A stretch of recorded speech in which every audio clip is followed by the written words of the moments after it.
நீங்கள் பார்த்து கொண்டிருப்பது உங்கள் பப்ளு கிட்ஸ் டிவி.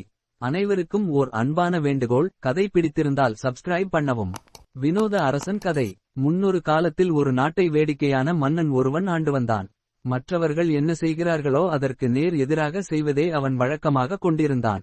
மற்றவர்கள் தாடையில் தாடி வைத்திருப்பதை பார்த்தான் அவன். உடனே அவன் தன் புருவத்தில் தாடி வளர்க்கத் தொடங்கினான். அதுவும் நீண்டு வளர்ந்து கழுத்து வரை தொங்கியது. குளிர்காலத்தில் சட்டையே இல்லாமல் உலாவுவான். கோடை காலத்தில் ஒன்றுக்கு மேலொன்றாக பல சட்டைகளை அணிந்து கொள்வான். காலில் அணிய வேண்டிய உடைகளை உடம்புக்கு அணிந்து கொள்வான். உடம்புக்கு அணியும் உடைகளை காலுக்கு அணிந்து கொள்வான். முன்புறம் அணிய வேண்டியதை பின்புறமாக அணிந்து கொள்வான். பின்புறம் அணிய வேண்டியதை முன்புறம் அணிந்து கொள்வான். எப்பொழுதும் பின்பக்கமாக நடப்பானே தவிர முன்பக்கமாக நடக்க மாட்டான். இரவு முழுவதும் விழித்து இருப்பான். பகல் முழுவதும் தூங்குவான். அவனுக்கு ஒரே ஒரு மகள் இருந்தாள். தன் மகளுக்கு திருமணம் செய்ய நினைத்தான் அவன். அமைச்சர்கள் 5 பேரையும் அரசவைக்கு வரவழைத்தான்.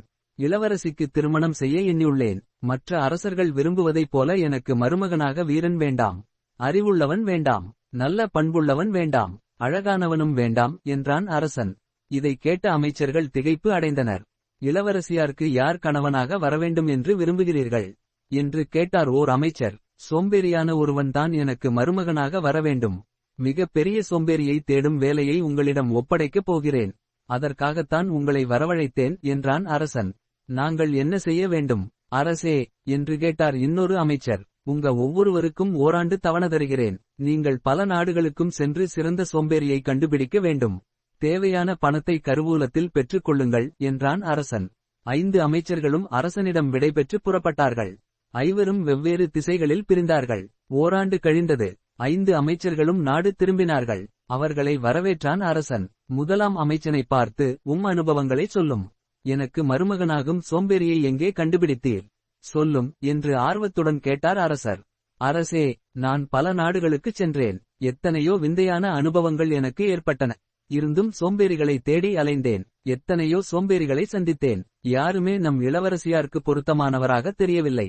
பெரிய சோம்பேறியை சந்திக்கும் பேறு பெற்றேன் என்றான் அமைச்சர். அவன் என்ன செய்தான் என்று கேட்டான் அரசன். அந்தச் சோம்பேறியை வழியில் சந்தித்தேன் அரசே. அவனுடைய ஒரு கால் சேற்றிலும் மற்றொரு கால் சாலையிலும் இருந்தது. அப்படியே நின்று கொண்டிருந்தான். நான் அவனை பார்த்து, ஏன் இப்படி நிற்கிறாய் என்று கேட்டேன். 2 மாதமாக நான் இப்படித்தான் நின்று கொண்டிருக்கிறேன். சேற்றில் உள்ள காலை எடுக்க எனக்கு சோம்பலாக உள்ளது என்று பதில் தந்தான் அவன் என்றான் அமைச்சர். இளவரசிக்கு பொருத்தமான பெரிய சோம்பேறிதான் அவன் என்று மகிழ்ச்சியாகச் சொன்னான் அரசன். குறுக்கிட்ட 2ஆம் அமைச்சன், அரசே, நானும் ஒரு சோம்பேறியை பார்த்துவிட்டு வந்திருக்கிறேன் என்றான். உன் அனுபவங்களைச் சொல் என்றான் அரசன். அரசே, உங்கள் கட்டளையை நிறைவேற்றுவதற்காக பல மலைகளையும் ஆறுகளையும் கடந்து சென்றேன். ஓர் ஊரில் மிக பெரிய சோம்பேறியை கண்டேன். அவனுக்கு மிக நீண்ட தாடி இருந்தது. அந்த தாடி ஊர் முழுவதும் பரவி கிடந்தது. பார்ப்பதற்கு மேகக்கூட்டம் போல இருந்தது.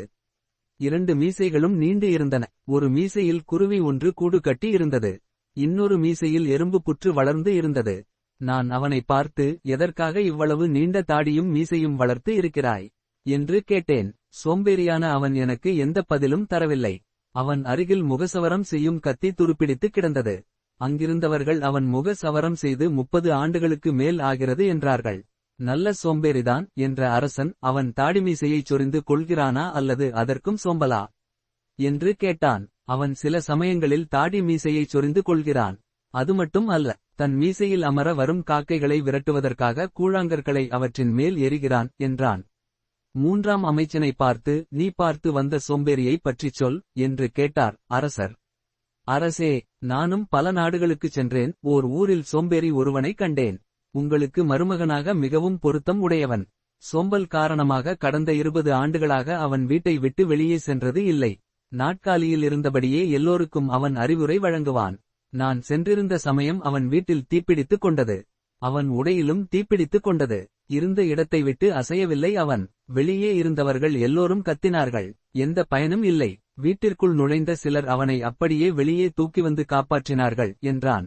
உண்மையிலேயே இவன் பெரிய சோம்பேறிதான் என்ற அரசன் 4ஆம் அமைச்சனை பார்த்தான். அரசே, நான் காடு மலைகளில் அலைந்தேன். அதுவும் நல்லதற்குத்தான். அதனால்தான் அந்தச் சோம்பேறியை காணும் வாய்ப்பு எனக்கு கிடைத்தது என்றார் அவர். அவன் என்ன செய்தான் என்று பரபரப்புடன் கேட்டார் அரசன். அரசே, அவன் தன் வீட்டுத் தோட்டத்தில் ஒரு மரத்தடியில் 15 ஆண்டுகளாக படுத்திருக்கிறான்.